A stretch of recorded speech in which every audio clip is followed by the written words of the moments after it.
తండ్రి వైతివో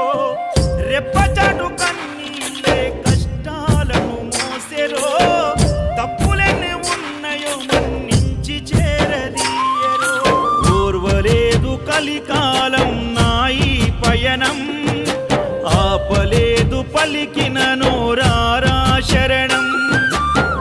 కాళ్ళు కాలిపోయినా సీమునెత్తురొచ్చినా సల్ల సెమటలు బట్టి సొమ్మసిల్లినా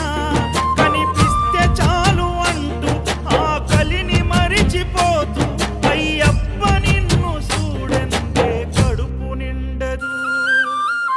ఎంత దూరమే